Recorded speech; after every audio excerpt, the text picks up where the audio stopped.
والصلاة والسلام على سيد المرسلین اما بعد۔ محترم بزرگوں، عزیز دوستوں، یہ مدرسے کا جلسہ ہے اور بچوں نے قرآن مجید ختم کیا ہے۔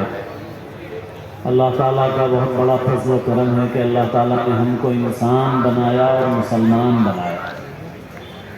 ایک انسان ہونے کی حیثیت سے ہمارے لیے جو سب سے بڑی عزت کی چیز ہے وہ علم ہے۔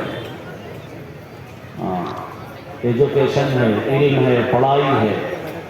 انسان کی عزت طاقت اور قوت سے نہیں ہے۔ طاقت میں، قوت میں، پاور میں بہت سے جانور انسان سے بڑے ہوئے ہیں۔ ہاتھی کے پاس طاقت زیادہ ہے، شیر کے پاس طاقت زیادہ ہو سکتی ہے، مگر اللہ نے انسان کو جو عزت دی ہے وہ علم کے ذریعے سے اللہ نے عزت دی ہے۔ روپیے پیسے سے بھی انسان کی عزت نہیں ہے۔ روپیہ، پیسہ، طاقت، قوت، حکومت، عہدہ، یہ ساری چیزیں انسان کی موت کے ساتھ ختم ہو جاتی ہیں، سب ختم۔ لیکن جس چیز کا فائدہ انسان کے مرنے کے بعد باقی رہتا ہے وہ علم ہے۔ اللہ کے رسول صلی اللہ علیہ وسلم فرمائے کہ انسان جب مر جاتا ہے تو اس کے سارے عمل، ان کا اثر، ان کا ثواب، ان کا فائدہ ختم ہو جاتا ہے سوائے 3 چیزوں کے۔ اس میں ایک آپ نے فرمایا او علم ينتفع به، وہ علم جس سے نفع اور فائدہ اٹھایا جائے۔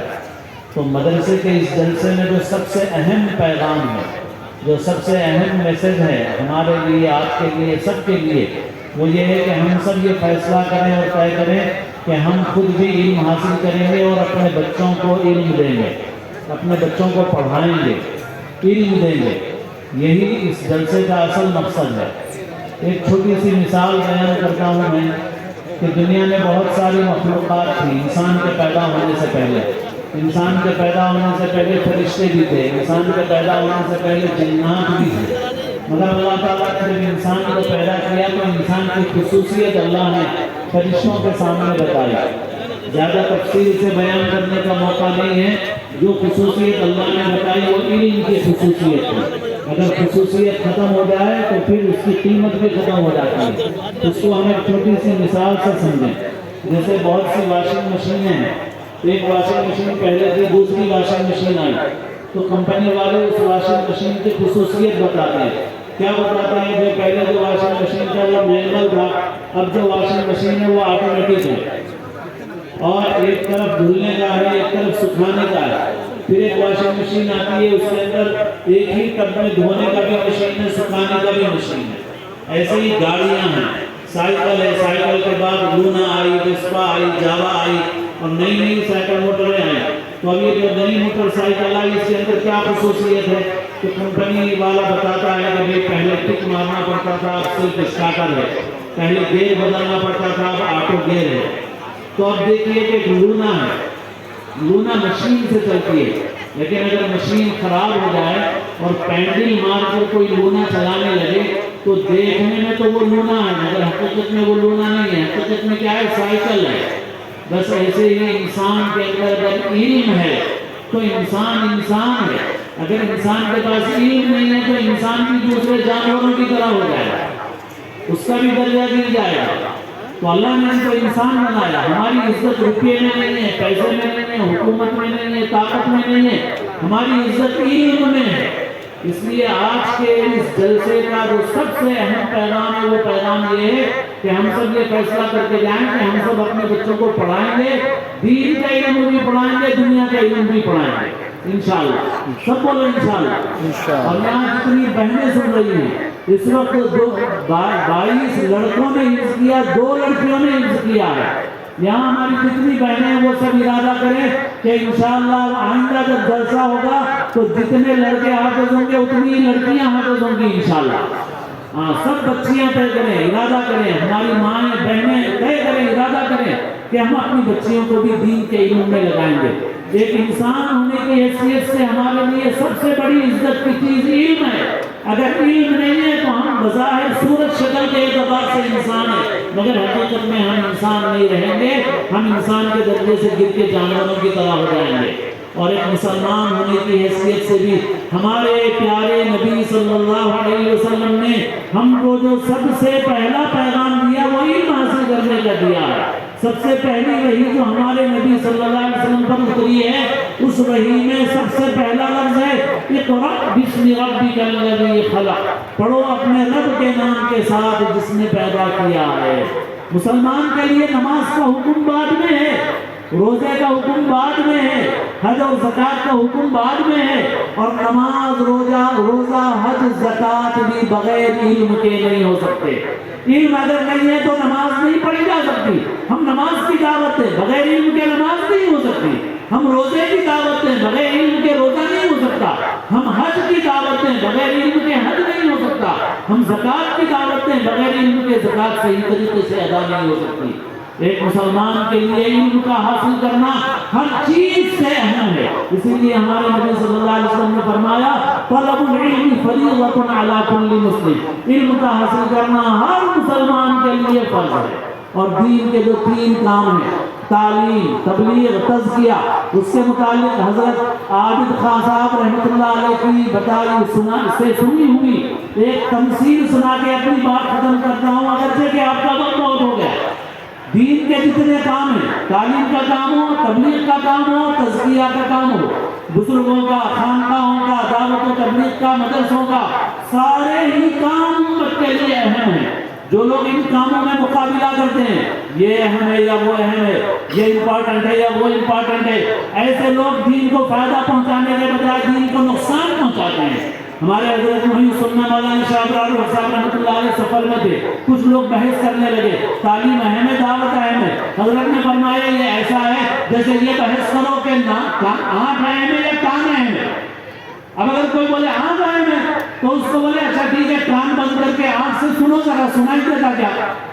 کان اہم ہے تو اچھا ذرا آنکھ بند کر دو اور کان سے دیکھو، کان سے دکھے گا کیا؟ کان اپنی جگہ اہم ہے اور آنکھ اپنی جگہ اہم ہے، دین کا ہر شعبہ اہم ہے۔ حضرت عابد خان صاحب رحمۃ اللہ علیہ سے سنی ہم نے ایک تمثیل۔ 2 بادشاہ تھے پڑوس میں، اس بادشاہ کو 3 بیٹے تھے اور اس بادشاہ کو 1 بیٹی تھی شہزادی، اور تینوں شہزادے چاہتے تھے کہ اس شہزادی سے شادی کریں۔ اب 3 شہزادے ہیں، شہزادی ایک ہی ہے، اب کس سے شادی ہوگی بھائی؟ اب تینوں بھائیوں میں لڑائی ہوگی، تو دونوں بادشاہوں نے فیصلہ کیا کہ ایک کام کریں گے، ان تینوں بھائیوں کو بولیں گے کہ 6 مہینے میں کوئی بڑا کارنامہ کر کے دکھاؤ، جس کا کارنامہ بڑا ہوگا شادی اس سے کر دی جائے گا۔ تو تینوں شہزادوں کو بلا کے بولا گیا کہ تم خزانے سے پیسہ جتنا چاہے لے لو اور 6 مہینے کے لیے چلے جاؤ، جو سب سے بڑا کارنامہ کر کے آئے گا شہزادی کی شادی اس سے کی جائے گا۔ تو تینوں بہت بڑا مال لے کے چلے اور ایک جگہ طے کر لی کہ ہر تھوڑے دن میں یہاں آ کے ملیں گے، اور تینوں میں سے ایک پھرتا رہا کہ کوئی بہت بڑا کارنامہ کروں۔ تو ایک شہزادہ گھوما پھرا تو اس کو ایک حکیم ملا، اس نے کہا کہ میرے پاس ایک ایسی دوا ہے کہ اگر کوئی آدمی مر رہا ہو اس کی زبان پہ ڈالو تو زندہ ہو جائے گا۔ اس نے کہا جو قیمت چاہو لے لو، یہ دوا مجھے دے دو۔ وہ فارمولہ، وہ نسخہ اس نے لے لیا۔ دوسرا بھائی ڈھونڈتے گیا تو اس کو ایک آئینہ ملا، اور لوگوں نے بتایا یہ آئینہ ایسا ہے کہ اس میں دنیا کی جہاں بھی کوئی چیز دیکھنا چاہو تم دیکھ سکتے ہو۔ اس نے منہ کی قیمت دے کے آئینہ خرید لیا۔ تیسرا بھائی وہ آگے بڑھا، اس کو ایک جگہ کوئی اڑن کھٹولا ملا، یعنی ہیلی کاپٹر اس زمانے کا، اور کہا کہ اس میں تم اڑ کے سفر کر سکتے ہو۔ اس نے بہت بڑی رقم دے کے اڑن کھٹولا خرید لیا۔ تینوں بھائی ایک جگہ جمع ہوئے اور تینوں نے کہا کہ میں نے یہ کیا، میں نے یہ کیا، میں نے یہ کیا۔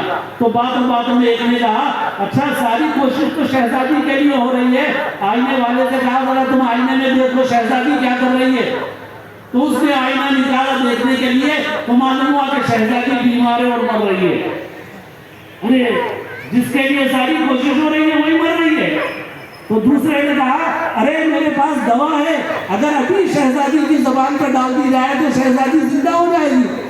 ارے مگر کیا کریں؟ تیسرے نے کہا کیا کریں کیا، میرے پاس اڑن کھٹولا ہے، بیٹھو اس میں ہیلی کاپٹر، اور ابھی شہزادی کے پاس جائیں گے۔ تو اڑن کھٹولے میں بیٹھ کے شہزادی کے پاس پہنچے اور شہزادی کو وہ دوا استعمال کرائی گئی تو شہزادی صحت یاب ہو گئی۔ مگر اب دونوں بیٹھے، دونوں بادشاہ کہ ان تینوں میں سے کس کا کارنامہ بڑا ہے، تو کوئی فیصلہ نہیں کر سکے، کیونکہ اس شہزادی کی زندگی کے بچانے میں دوا کا بھی حصہ ہے، آئینے کا بھی حصہ ہے، اڑن کھٹولے کا بھی حصہ ہے۔ تینوں بحث کرتے رہے تو تینوں کا حصہ برابر کا ہے۔ عابد خان صاحب رحمۃ اللہ علیہ نے یہ تمثیل سنائی تھی کہ دین کے سارے شعبے اہم ہیں، تعلیم بھی، تبلیغ بھی، تزکیہ بھی۔ اس لیے جو لوگ دین کے شعبے میں مقابلہ بازی کرتے ہیں وہ دین کی خدمت نہیں کرتے، دین کا کام نہیں کرتے، بلکہ دین کو نقصان پہنچانے کا کام کرتے ہیں۔ اس لیے تعلیم میں بھی لگو، تبلیغ میں بھی لگو، تزکیہ میں بھی لگو، اور اس جلسے کا سب سے اہم پیغام یہ ہے کہ خود بھی علم حاصل کرو اور اپنے بچوں کو دین کی تعلیم میں لگاؤ، اور دنیا کی تعلیم میں بھی دین کی حفاظت کے ساتھ آگے بڑھو۔ اللہ تعالیٰ اس جلسے کو، ان محنتوں کوششوں کو بے حد قبول فرمائے۔ برادر معظم حضرت مولانا احمد عبداللہ کریم صاحب دامت برکاتہم کے فیض کو اللہ تعالیٰ خوب عام و تمام فرمائے، اور اللہ تعالیٰ دونوں جہاں میں اس کا بہترین بدلہ عطا فرمائے، اور ہمارے والدین کے لیے اور تمام اساتذہ اور مشاہد کے لیے اللہ تعالیٰ محض اپنے فضل سے، اپنے کرم سے اسے صدقہ جاریہ بنائے۔ وآخر دعوانا الحمدللہ رب العالمین۔